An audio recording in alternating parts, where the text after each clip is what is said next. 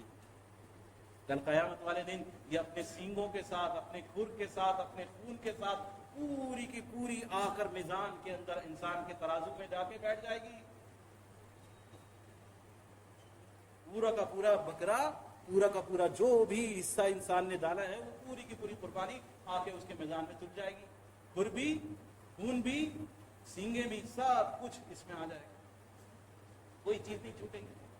لیکن یہ سب کچھ تقوی کی بنیاد پر، اگر اللہ کا خوف ہے۔ دوسرے مقام پر اللہ تعالیٰ فرما رہا ہے لن ینال اللہ لحومها، ان کا خون نہیں پہنچتا ہے اللہ کے ہاں۔ لن ینال اللہ لحومها ولا دماؤها ولکن ینالہ التقوی منکم، مگر یہ جو تمہارے دلوں کے اندر اللہ کا خوف ہے، ان کا خون، ہڈیاں، گوشت، یہ سب چیزیں نہیں پہنچتی ہیں اللہ کے یہاں۔ اللہ کے یہاں کیا پہنچتا ہے؟ تمہارے دلوں کا تقویٰ، تم اللہ سے کتنے ڈرنے والے ہو۔ یہی نماز میں درس دیا جاتا ہے، التحیات للہ والصلوات والطیبات۔ کتنا خیال آتا ہے ہمارے دل میں یہ پڑھتے ہوئے۔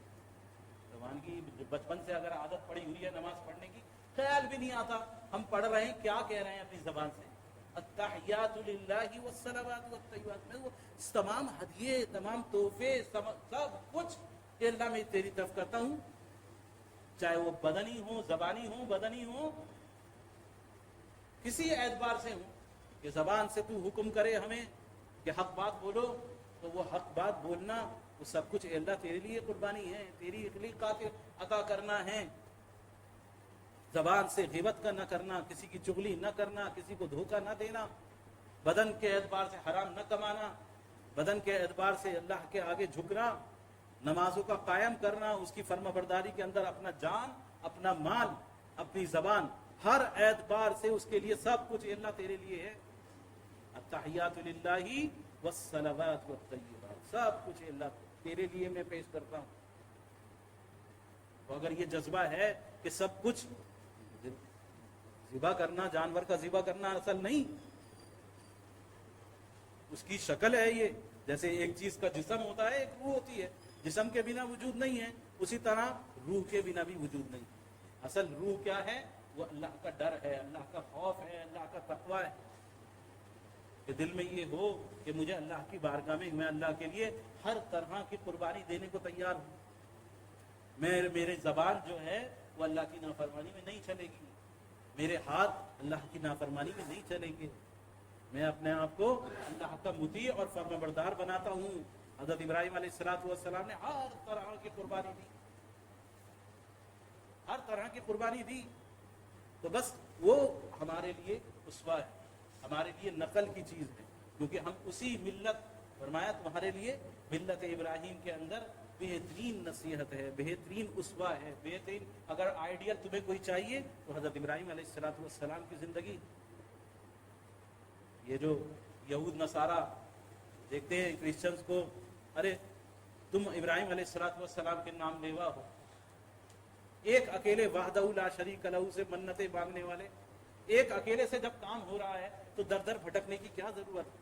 اور وہ سارے کے سارے محتاج ہیں، اور اللہ سبحانہ و تعالیٰ وہ قادر ہے، وہ تمام کاموں کے بنانے پر قادر ہے، سب کچھ تمہاری بگڑی بنا سکتا ہے، لیکن اس قربانی کو خالصاً اللہ کے لیے ادا کرنا، اس کو برباد نہیں کرنا۔ ایسا نہ ہو کہ قربانی ادا کر رہا ہے، انسان مال لگا رہا ہے لیکن اس کو برباد کر رہا ہے، کس اعتبار سے؟ کہ ریا، دکھلاوا، کسی طرح کا دکھلاوا نہ ہو کہ ہم نے اتنا میاں اتنے پیسے کا جانور لے کر آئے ہیں، اور میاں لوگ دیکھیں، پتہ چلے کہ ہمارے پاس کیسا جانور ہے۔ تو دکھلاوا نہیں ہے، یہ تو اللہ کے لیے ہے، جیسا بھی ہے اللہ کے لیے ہے، خالصاً اللہ کی رضا کے لیے جو میں قربان کر رہا ہوں، خالصاً اللہ کی رضا کے لیے، دکھلاوا نہیں کہ میاں اتنا میں نے ابھاری اور میں نے ایسا دکھلاوا نہیں۔ جو مجھے اللہ نے استطاعت دی وہ میں نے کرا، جتنی دی میں پتی کرنے کی گنجائش تھی کسی بڑے جانور میں وہ کر لی، جو گنجائش تھی وہ میں نے کر لی اپنی جانب۔ ابو ایوب انصاری رضی اللہ تعالیٰ، آپ سے سوال کیا گیا کہ یہ قربانی کے متعلق، آپ نے کہا کہ ہم اللہ کے رسول صلی اللہ علیہ وسلم کے زمانے میں صحابہ اور اللہ کے رسول صلی اللہ علیہ وسلم، آپ کا طریقہ یہ ہوتا تھا کہ ایک دمبا یا ایک بکری یا ایک بھیڑا ہم اپنی طرف سے اور اپنے گھر والوں کی طرف سے ہم کرتے تھے۔ ایک گھر میں ایک دمبا، ایک بکری، ایک بھیڑا، اس طرح ہوتا تھا.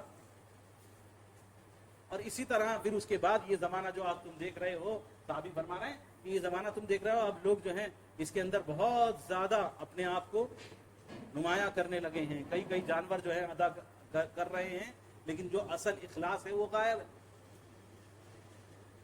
اصل اخلاص غائب ہے.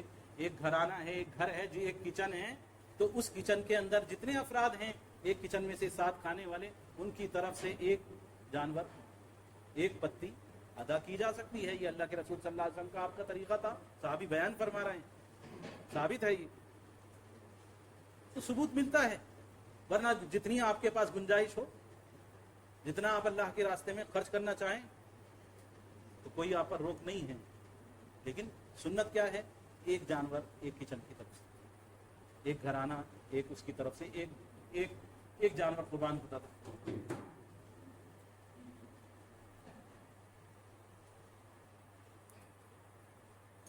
یہ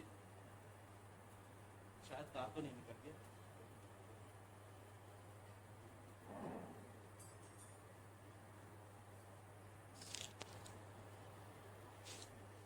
تو ایک جانور ایک گھرانے کی طرف سے کافی تھا.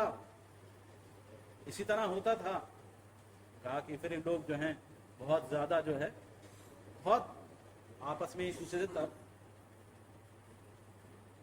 دوسرے سے آگے بڑھ کے ایک دوسرے کے دکھاوا، ایک دوسرے سے کہ تو نے 2 کرے تو ہمارے یہاں 4 آئے، ہمارے یہاں 6 آئے، ہم 6 کر رہے ہیں، ہم 8 کر رہے ہیں، ہم اتنا کر رہے ہیں، اتنا کر رہے ہیں. یہ سب چیزیں جو ہیں اپنی قربانی کو برباد کرنے والی ہیں. ورنہ قربانی کے تو کتنا اجر و ثواب. فرمایا کہ چھری پھرنے سے پہلے خون نہیں گرتا زمین پر، اس سے پہلے اللہ تعالیٰ گزشتہ تمام گناہوں کو اس کے بخش دیتا ہے. اس کی طرف سے قربانی کی جاتی ہے، اس کے گزشتہ تمام گناہوں کو اللہ تعالیٰ بخش دیتا ہے. یہ اما عائشہ صدیقہ رضی اللہ تعالیٰ نے بیان فرماتی ہے. دوسری روایت میں ہے کہ فاطمہ رضی اللہ تعالیٰ نے بیان فرماتی ہیں، آپ بیان فرما رہی ہیں کہ قربانی کے تعلق سے کہ زمین پر خون گرنے سے پہلے اللہ تعالیٰ اس کے گزشتہ تمام گناہوں کو معاف فرما دیتا ہے، بلکہ اس کے خون اور اس کا جو کچھ بھی ہے وہ سب قیامت والے دن سب کچھ میزان میں تلے گا. یہ سب کچھ اجر و ثواب کتنا ہے، یہ سب اجر و ثواب کتنا زیادہ ہے. ہم اس کو نہیں سمجھتے، اس پر غور نہیں کرتے. اس کو کبھی ریا کے نام پر برباد کیا جاتا ہے، کبھی شرک کے نام پر برباد کیا جاتا ہے کہ میاں چلو کریئر چلو فلانے بابا کی مزار پہ چلو، وہاں پہ جا کے قربانی کریں گے، وہاں پہ لنگر لگائیں گے. حالانکہ دور جاہلیت میں قبروں کے پاس ہمارا صحابی نے کہ دور جاہلیت میں یہ طریقہ کار تھا. انس رضی اللہ عنہ بیان فرماتے ہیں کہ دور مسند احمد کی حدیث ہے کہ دور جاہلیت میں یہ ہوتا تھا کہ لوگ قبروں کے پاس جا کے اگر دیندار آدمی تھا، اس کے انتقال ہو جاتا تھا، بہت زیادہ اللہ کے راستے میں خرچ کرنے والا تھا، سخی آدمی تھا، اس کی قبروں کے پاس جا کے قربانی کرتے تھے. تو بھائی اگر تم اللہ کے لیے بھی قربانی کر رہے ہو تو وہاں جا کے قربانی کرنے کا کیا مطلب؟ وہاں جا کے قربانی کرنے کا کیا مطلب؟ اور اگر قربانی کرنے کے بعد لنگر بھی وہاں جا کے لگاتے ہو، یہ بھی غلط ہے. مسکینوں کو خود کھاؤ، ضرورت مندوں کو دو، رشتہ داروں پر خرچ کرو، لیکن یہ کہ لنگر ہمیں جا کے لگانا ہے فلانے بابا کی قبر پہ جا کر وہاں جا کے کھلائیں گے، یہ بھی غلط. اپنی قربانی کو خالص رکھو، شرک نہ اس کے اندر شامل ہونے دو، کسی اعتبار سے شرک نہ ہو، بابا کو راضی کرنا مقصد نہ ہو، یا بابا کا احسان نہیں ہے. یہ تو قربانی خالصاً اللہ کے لیے ہے، اللہ ہی کے لیے اس کو کرنا ہے. قربانی کی اہمیت بہت زیادہ ہے، اس کا اجر و ثواب بہت زیادہ ہے. اور یہ عرفے کا ابھی اگلے 1.5-2 گھنٹے میں عرفات کا وقوف شروع ہوگا. حاجی حجاج عرفات میں جمع ہوں گے، عرفات کے میدان کے اندر. اور ہمارے مغرب کے بعد کا وقت، ہمارے مغرب کے بعد 9 تاریخ لگ جائے گی، اور وہاں پر بھی 9 تاریخ ہوگی. ایک وقت عشاء تک کا وقت سیم ایک ہی ڈیٹ رہے گی. اس کے بعد ہمارے یہاں 9 تاریخ رہے گی. تو 9 تاریخ کا روزہ اللہ کے رسول صلی اللہ علیہ وسلم نے عرفے کے دن کا روزہ، اس کی فضیلت بیان فرمائی.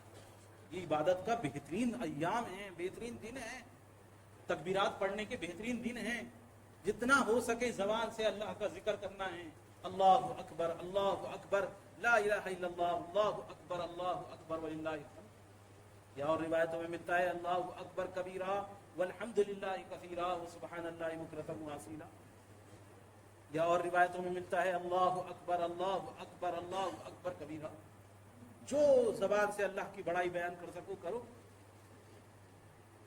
اور 9 تاریخ کا روزہ فرمایا 1 سال اگلے اور 1 سال پچھلے کے گناہوں کا کفارہ ہے. 2 سال کے گناہوں کا کفارہ ہے. ہم اس کی اہمیت کو نہیں سمجھتے, اس دن کی اہمیت کو نہیں سمجھتے, عرفے کے دن کی 9 ذی الحج کی اہمیت کو نہیں سمجھتے.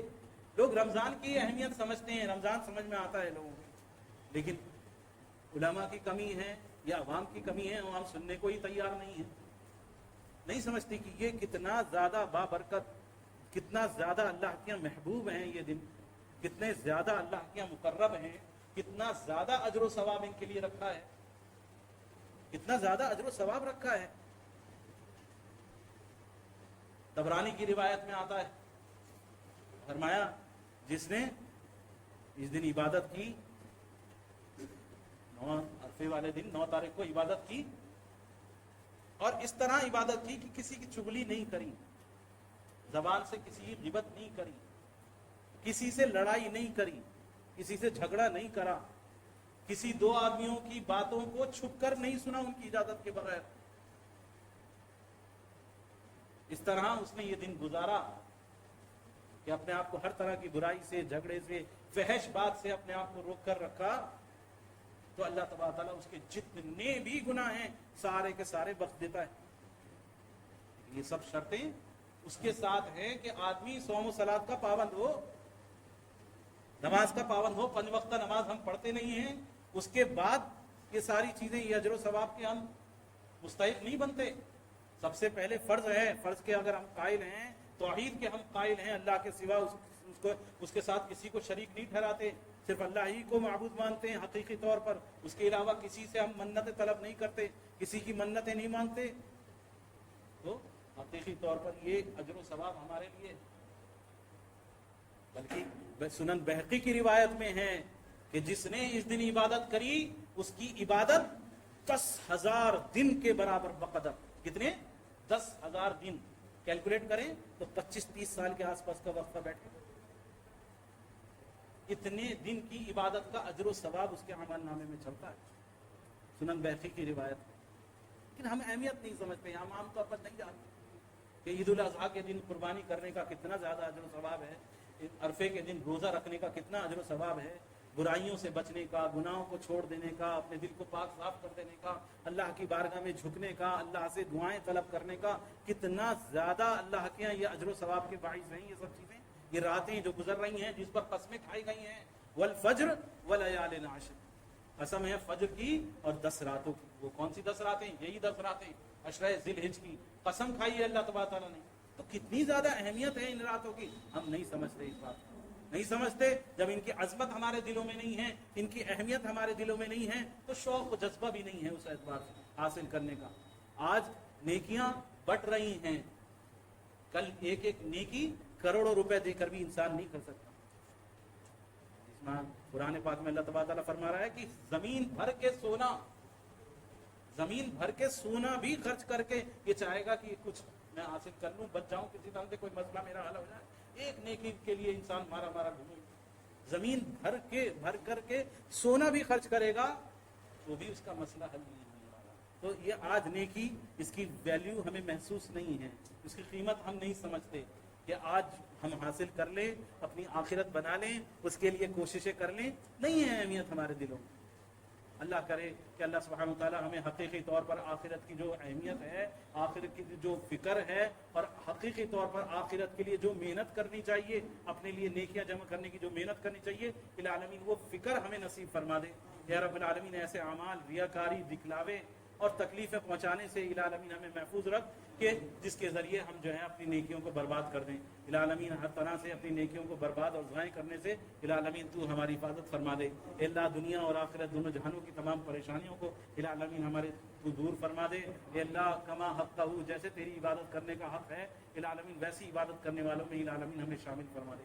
اے اللہ ہمارے روزوں کو، ہماری نمازوں کو، ہمارے ذکر و اذکار کو، اے رب العالمین ہماری قربانیوں کو، جو کچھ بھی عبادت العالمین ہم تیرے لیے انجام دیتے ہیں العالمین ان سب کو العالمین تو شرف قبولیت عطا فرما دے العالمین۔ اے اللہ ہم عرفات میں موجود نہیں ہیں اے رب العالمین، ہم عرفات میں موجود نہیں ہیں العالمین، لیکن العالمین اے اللہ ہماری نیتیں، ہمارے دل اے اللہ اس کے ساتھ جڑے ہوئے ہیں العالمین تیرے آگے اے اللہ۔ آج کے دن سب سے بہترین دعا، عرفات کے دن کی بہترین دعا آج یعنی 9 تاریخ کی سب سے بہترین دعا کیا ہے؟ لا الہ الا اللہ وحدہ لا شریک لہ لہ الملک ولہ الحمد وہو علی کل شیء۔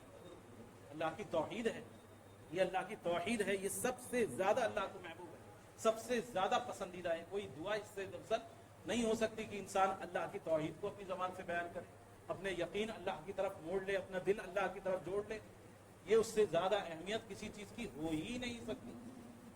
تو اس لیے ضروری ہے، اہم ہے کہ ہم جتنی ہو سکے اللہ کی تکبیرات، اس کی بڑائیوں کو بیان کریں، اس کی توحید کو اپنی زبان سے جاری رکھیں۔ لا الہ الا اللہ، لا الہ الا اللہ وحدہ لا شریک لہ لہ الملک ولہ الحمد وہو علی کل شیء قدیر پڑھ کر ہم جتنا ہو سکے اللہ سے دعائیں مطلب کریں۔